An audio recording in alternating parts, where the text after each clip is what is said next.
Welcome to Programmable World, a podcast all about tech ventures, the stories behind them, and the wisdom gleaned from lessons learned. My name is Dan Ilett. I'm an ex-tech journalist, and today I help tech companies to go to market, raise their commercial value, and win more business. I've worked with some of the biggest brands in the world on storytelling, brand, launches, and sales, having launched a few of my own tech companies as well. I love hearing people's stories about how they contributed to their ventures and what they learned on the way. Whether you're an entrepreneur, a business leader, or interested in technology, Programmable World will ignite some sparks and get you thinking about what's possible. Hello and welcome to Programmable World. My name is Dan Ilett, and today I'm joined by Dean Curtis, the CEO of LexisNexis Risk Solutions and many other things. Hello, Dean. Hey, Dan. How you doing? How you doing? Well, good. Nice to be here. So people understand, what is it you do and sort of how did you get to where you are today? Yeah. The last bit is the harder part of the question. I still say I'm still not sure what I want to do when I grow up. So LexisNexis Risk Solutions Data Services, we are a division of RELX, which is a FTSE 12 company. We are a provider of business-to-business information, analytics, and decision tools. And RELX as a group, we do many different things. We have a big exhibitions business. We run Comic-Con. We have LexisNexis Legal, which many will be familiar with. Elsevier, that own the Lancet Medical Journal. And in risk, we focus on kind of regulatory and other financial challenges for our business customers.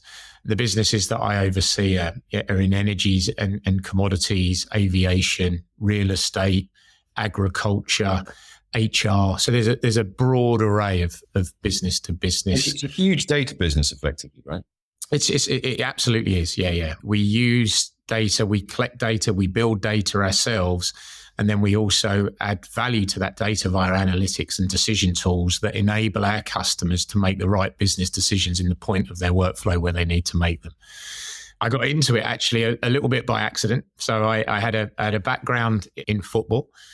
And when I realized that wasn't going to work out, I went into the city. I worked for Rothschild's, HSBC and Investec as a private client fund manager. The bits of that I liked the best were selling actually and communication. And a little stint in between, I went back into football as a coach. I worked for 3 Premier League teams briefly before I went back and got a proper job, so to speak. And then a couple of things happened. One, I took a lot of what I learned in the world of elite sport and applied that to leadership. So I take most of my leadership style, I think, from sport rather than business.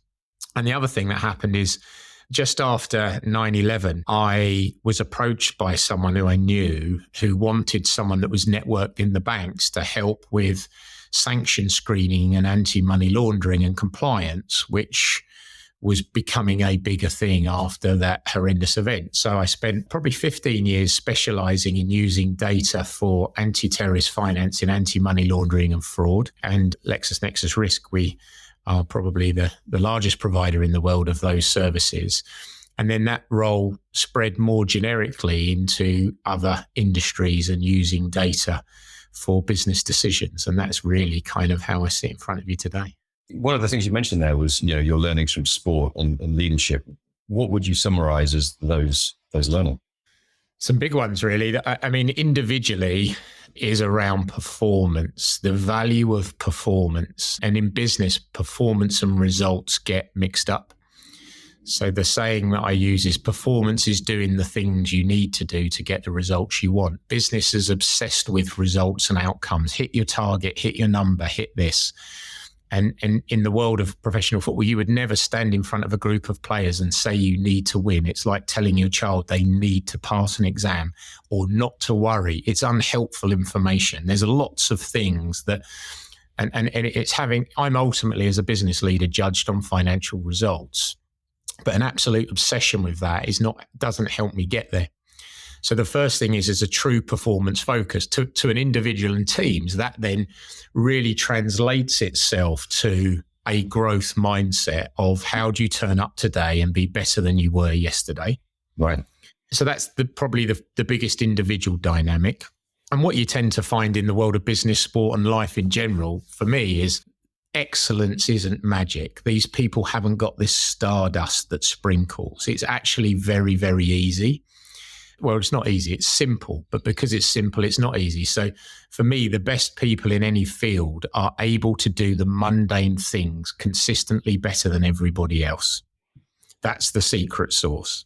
And it doesn't matter whether you're Roger Federer, Tiger Woods, Cristiano Ronaldo, whoever it is, they do the things that most people in their field are not willing to do.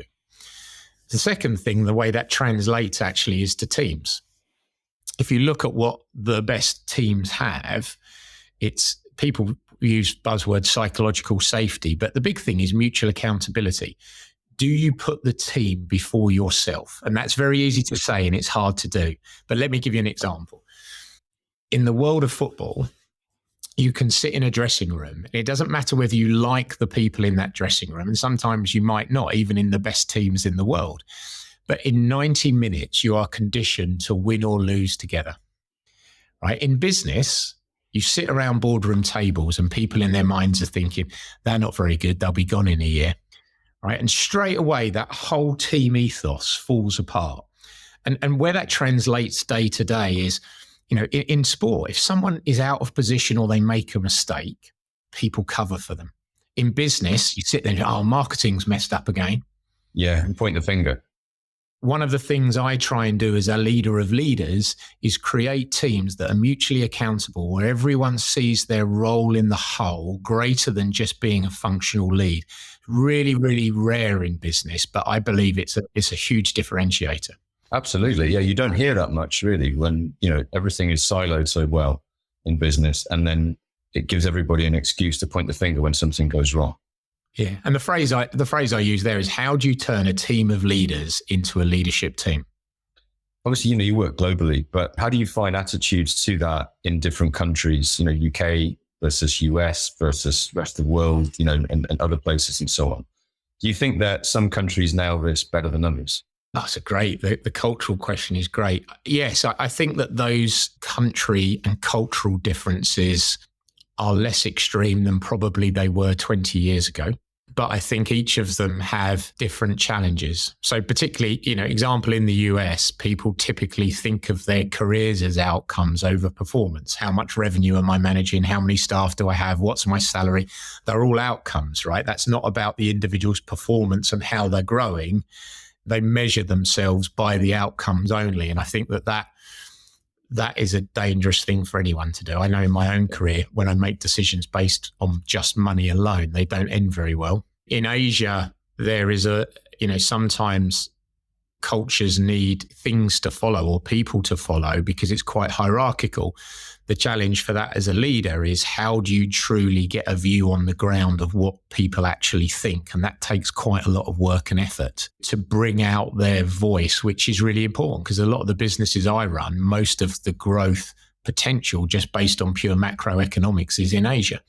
And clearly it's a hugely complex market, 2,500 official languages, very, very challenging place to do business because of how diverse it is. But that diversity can be a strength if you bring it together and everyone has an equal voice. Everyone's voice is mission critical. The challenge there is making it happen. So the strength is there, but to do it is harder. Does that make sense? Yeah, it absolutely does. If you look at, your company, LexisNexis, and how you guys are positioned in the market, and there are a few companies I've seen like this in the UK. We often say we don't have big tech companies in the UK. It's a US sort of game, so to speak. It's a huge technology business you guys have got, right? Yeah, I suppose we classify ourselves as a data business, but technology is a key way of delivering that. Our market cap at the moment is just under 50 billion. We have 33,000 staff. We have acquired a number of businesses in Silicon Valley and other, tech regions around the world, or known growth tech regions around the world. And I think we do okay at that. We're in a good position, but there's a lot changing at the moment. Do you think now that there's a new generation coming through into the workforce, and as there always is, but the particular debate around Gen Z employees, does that cause challenges for you guys in terms of the way they work, the way they think, especially after so many of them coming into the workforce have sort of come through COVID? And there's quite a lot of disruption that they've faced themselves. and they aren't quite sure exactly how to play the game, and maybe they want to play a different game as well. Yeah. Wow, we could spend all day talking about that. But yeah, it is a challenge. There are some brilliant benefits from it and some much, much harder things, in my opinion, to manage. What do I mean for that? So the benefits are the creativity. The benefits are that generation have changed in how they view success. So purpose and morality is important, more important to that generation, I think, than previous generations, which is just profit and getting on yourself. And so I do believe they have an ethos of trying to be better citizens of the world rather than just kind of the corporate race, if that makes sense. Contribution seems like a big thing to them. Yeah, and it's how do you define that? You speak to so many people in interviews. What do you want to do? Well, I just want to make an impact. And so there is an element of fluffiness that you kind of need to get through in some of that to say what really is your purpose and what drives you and motivates you. Because if you've got that purpose in your business and personally, you perform so much better, particularly on the bad days, which is when it matters.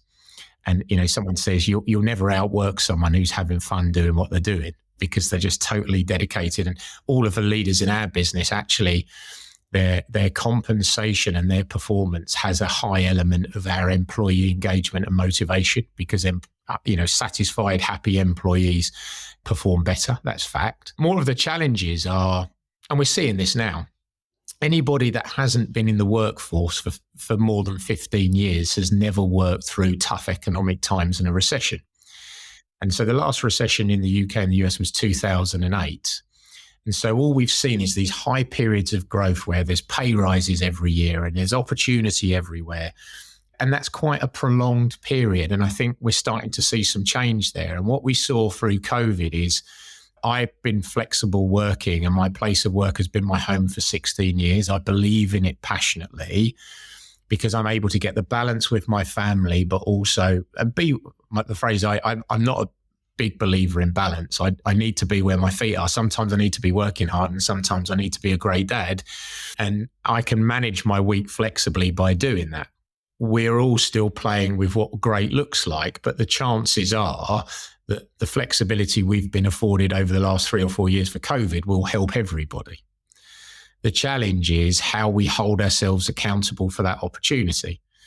At the beginning of COVID, there was a lot of people doing yoga and extra exercise and great habits. And there's a lot of people now that may be laying in bed for an extra half hour scrolling through their social media feeds because they've got an extra 30 minutes in bed.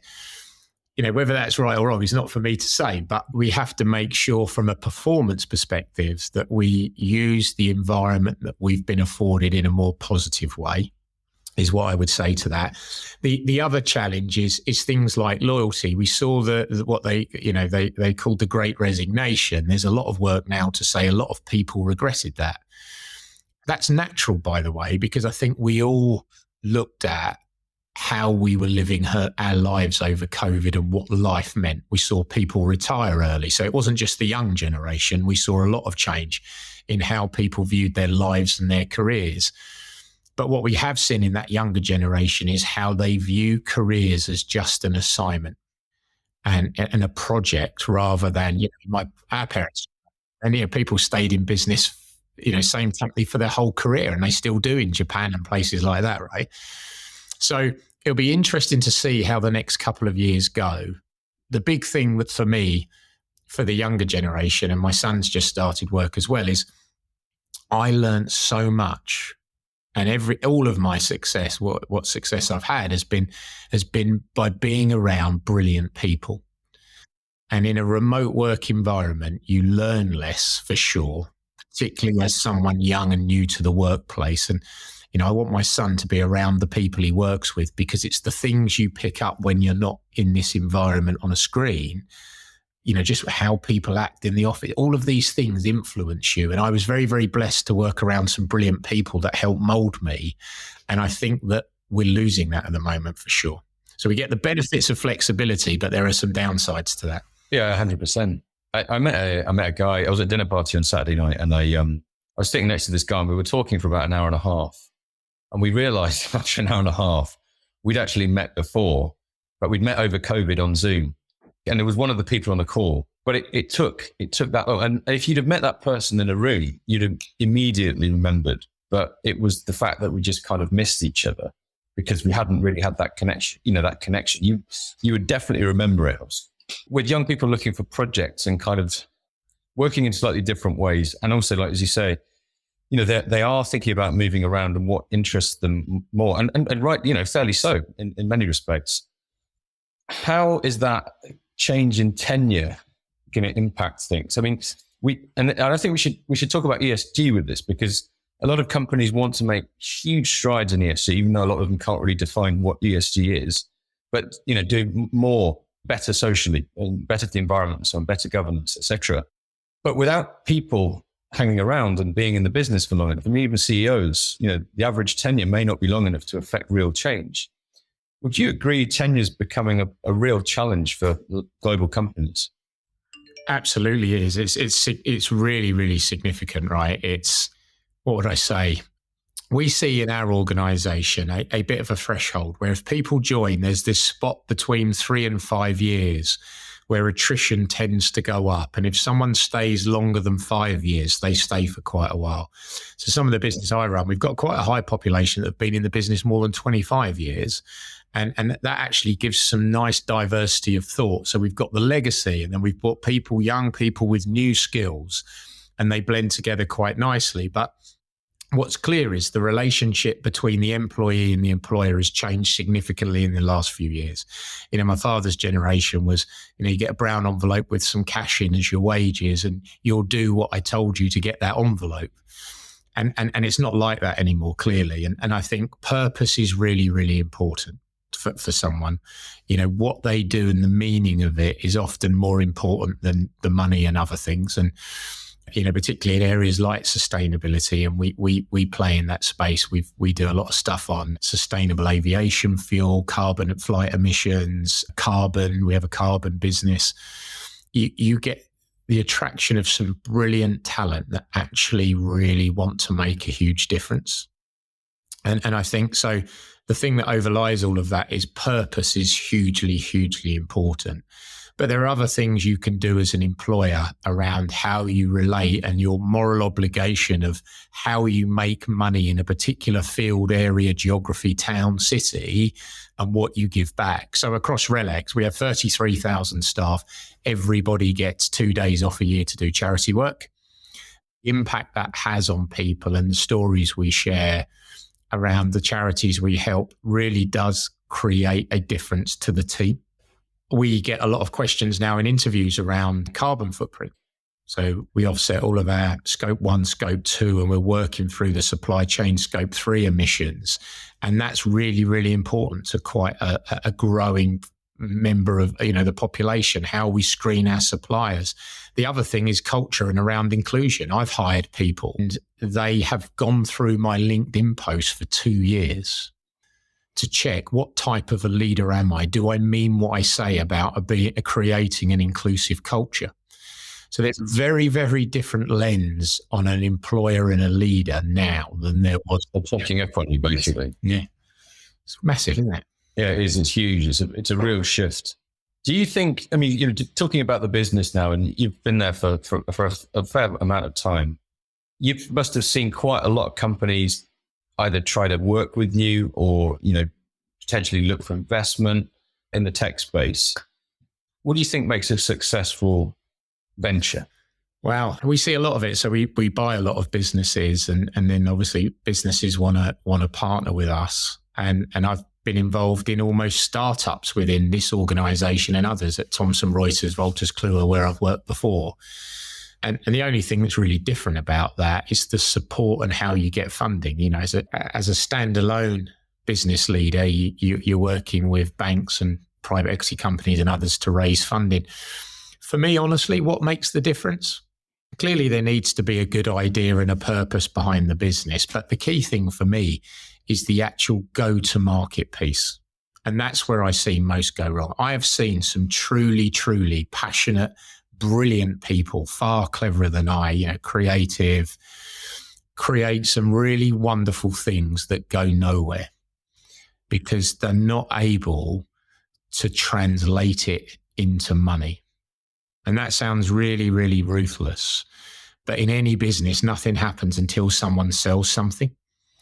And even the big companies, Amazon famous for it. The first thing they do in the product development process is they write the press release, because that press release says, what are they doing? Who is it for? Why is it different? How does it create more value than anything else? Wasn't so what, basically.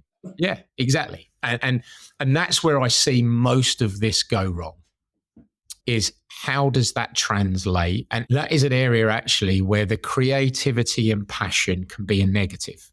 And I typically see that in two ways, right? One is the passion, because there's so many ideas and this technology can be so wonderful. It can do so much. And what happens in the marketing messaging, etc., is we can do everything. Yeah. And it becomes really, really uncredible. And I learned this about 15 years ago. There was some technology out of Cambridge University, and that business was around data quality. It was in administration, or was going into administration. And a couple of friends of mine went into the business in a sales capacity. And they changed this data quality, wonderful technology to really be, this is around data quality for anti-money laundering. Right. Properly focused, effectively. Properly focused, specific messaging to a target audience of why they're different and how they solve the status quo better than anybody else. And within 2 years, they'd put another $12 million of revenue on the top line, and it got sold to a big global technology company. It's amazing. I mean, this is sort of why I do what I do, go to market. It's like there's so many great technologies out there, but so many of them don't have the story around what they're doing. And effectively, the story is all about the who, the what, the where, the when, and actually what's the so what. Yeah. And, it sounds simple, but it really isn't for a tech company. They find it so hard to articulate that value of that story.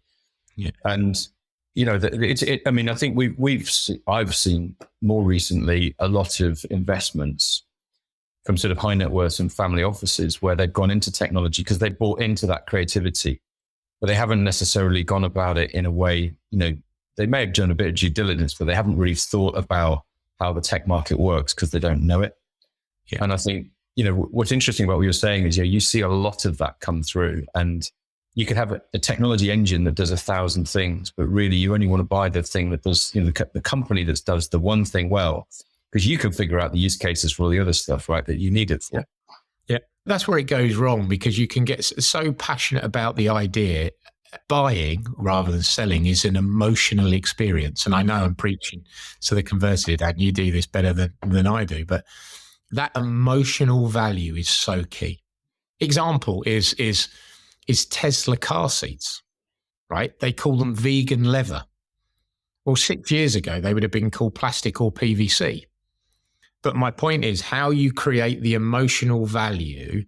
And there's so many businesses that recognize that there is a slightly better option in the market, but they won't take it. They won't change because you're a small company. You might not have scale. What happens if it goes down? The owner leaves, all of these types of things. And what that means is they don't change. So I call that good enough buying. So one of the things I kind of say is you've got to create enough value over what they're doing today to create a decision to change. So you make the pain of change less than the pain of staying the same. And I think that so much of that value can actually be in the relationship and how the business presents itself to the market over the fundamental product. I've seen some beautiful, beautiful products fall by the wayside because the people that have built them have been so good at building them and the idea, but the market didn't understand how to buy what they'd made. Mm. So if you were to give any advice to a startup, and I'd say scale-up, actually, scale-ups are kind of the ones you really want to look at, what would it be? Understand what you stand for. So can you articulate that in very simple terms? And particularly from a leader or a leadership team, is also understand where your weak spots are. So if you're a great tech entrepreneur, a product build, ideation, creation type person, how do you put someone that's excellent commercially next to you to turn your great ideas into a business. So some numbers are on the table effectively. Yeah. It is exactly that. How do you turn the PowerPoint into a spreadsheet? That's really what it's about. And I don't say that in a ruthless way but it really is that translation to the customer. All we're doing is creating value, and value is in the eyes of the customer. Mm. And it's that translation layer is where it gets lost. So they're the two things that I would say. And probably the third, actually, Dan, sorry, is there's that balance between the definition of insanity is doing the same thing over and over again, expecting a different result, versus relentless resilience, really. And starting a business is a bit like lighting a fire with a couple of sticks. You're rubbing and rubbing and rubbing, and it's really, really hard. And you're thinking, oh my God, this is tough. And your arms are aching. You're just about to give up. And then you see a spark and you keep going. And then all of a sudden, when it catches, you stand back and the whole thing grows beautifully.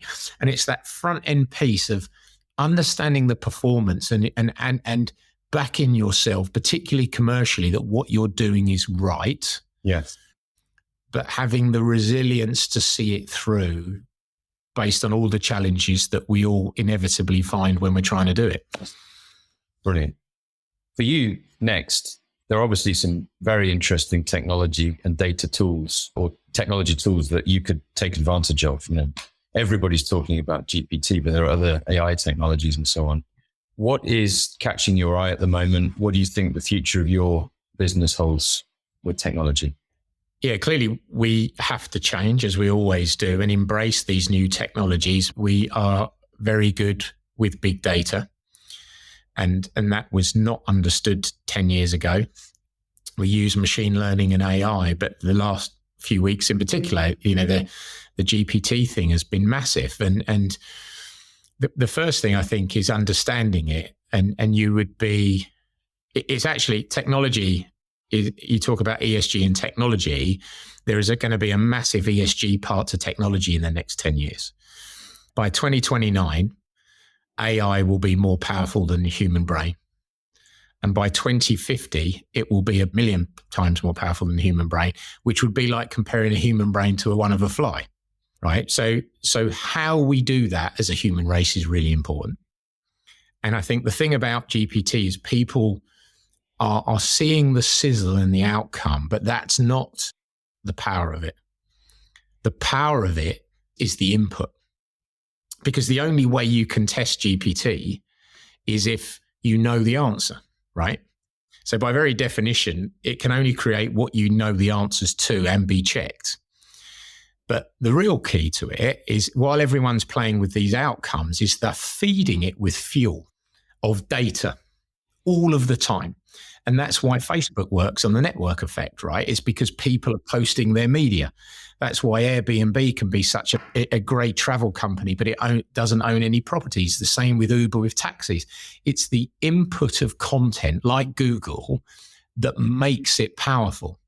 And what these open AI technologies are getting at the moment is they're getting this feed of content, which becomes the power to the proposition, that then makes the algorithm, the training, even better based on the sample. And I think, someone said to me the other day, people have used the phrase, data is the new oil. It's not new now, but really data is the energy to this type of stuff. And that differentiated data will always have such a significant value in how this stuff works. So as an organization, we look at this all of the time, right? We've not just got to be ahead of it. We've got to really understand it, as everybody does. But there are also some moral issues around AI and how we train AI and the rules, the governance and the security of AI. Because if you're making human decisions, which aren't a lot of the time, and there's emotion involved and other things, how do you ensure technology does the same thing for a whole variety of things, whether that be modern warfare weaponry to self-driving cars to something simple like tech bias in text in a chat? There's a lot to think about there. And the challenge is it's got to be done right from the start. Otherwise, we create more problems for ourselves.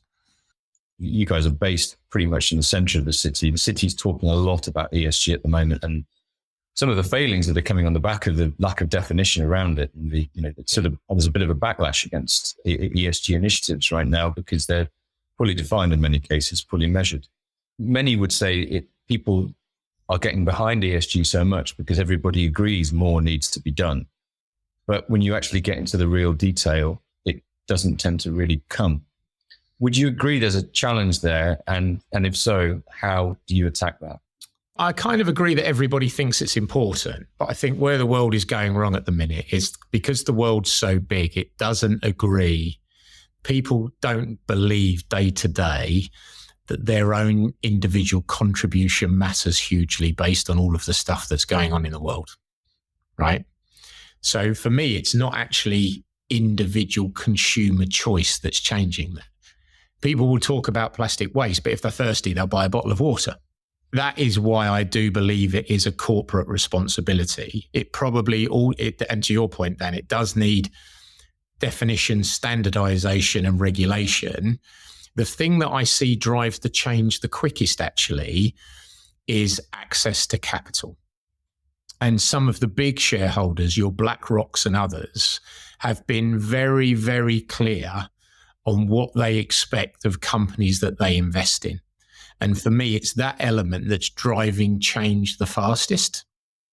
The key then comes if large corporates make these commitments to the shareholders over a period of time, how does the consumer and the shareholder hold corporates accountable to what they promise in their ESG pledges? And I think that's really, really important, right? Businesses can turn around and say, I don't agree with human trafficking, but there's over 10,000 people working against their will today in the UK. Nail bars, car washes, many, many other places. Us as business leaders and corporates do have a responsibility there to ensure we do the right thing. Yeah, it's interesting, because there are clearly lots of initiatives that fall under ESG, potentially, but equally, you could argue that some of them are sort of, effectively basic moral decency, basic moral responsibility of either corporates or individuals. One of the things when I was a sustainability journalist, I think one of the problems you've got around sustainability and many of these global issues is it's not just a lack of empathy. People are, there's a lot of empathy for other people, but the further away you are physically from someone else, the less you can really understand the context of something that's occurring. You might read about it in the paper, but like you say, it's as if you're sort of talking to someone it's not real, it's TV. There's a layer between what's real and the reality of the situation and how you perceive it to be. And it's an enormous challenge because even at those global sustainability, environmental meetings that governments have, government leaders and so on, and, the World Economic Forum is a great one. Getting people to agree to do things is really hard because even if they agree on a context of something, they've probably missed a ton of stuff anyway. But just to get them to agree that they'll all do something together is phenomenally hard. So, siloed efforts in some respects of corporates is one of the best bets, in my opinion, of how you make change globally. Even though they are siloed and you haven't got the full context of something. The global corporates have got the biggest whack and the biggest power. And like you say, spending and where the money goes and how the money flows is a very good way of helping to control or to get on top of that. But my argument around it is context is just so poorly understood. And that's why ESG is badly defined, because not really anybody in particular's fault. It's just nobody can get their head around how big it is. No, and it's also getting consensus and commitment widely. So it's first of all, top down, the good thing that you see in large corporates now is CEOs and leaders speaking out on social and corporate issues that they wouldn't have done 10 years ago. That is a very, very positive thing for everyone. As a leader, I have a personal opinion and I get judged on it, whether that's culturally, diversity, inclusion, socially, environmentally. That is a wonderful thing for everybody. But there's also a bottom-up piece, to your point, Dan, right, where it's everybody's responsibility. And I actually think the next 10 to 20 years is really, really important time for the human race overall, and probably the most important for many decades based on all of the stuff, geopolitical tensions, the economy, the use of technology we spoke about, And it needs some really good, strong people. It needs everybody to be a good, strong person to really define the future rather than sit back skeptically and wait for it to happen. Yeah, absolutely. Dean, is there anything you'd like to talk about? Anything you'd like to add at all? Oh, dear, I think we've covered quite a lot, haven't we? Yeah. I just wouldn't underestimate our own individual part to this, whether it's in the businesses that we are running, growing, starting, and our impact on the people within it, the customers, but also the wider world is we shouldn't underestimate and think that our part, it is a small part of the bigger picture, but it is a wonderful opportunity to make positive change. And I always say to our staff, in our walls, we can create the culture that we want to see on the outside, and we can control that. So my cri de coeur is, let's just be good people and try and do the right thing and enjoy ourselves along the way, right? Excellent. Dean, thank you so much. Dan, it's been a pleasure. Good to see you again. You too. Thanks for listening to the Programmable World podcast. Don't forget to like and subscribe. To find out more about the podcast, our guests and the topics we cover, head over to programmable.world to subscribe to our newsletter or have a look at our company at tollejo.com. That's TOLLEJO.com. Have a good day.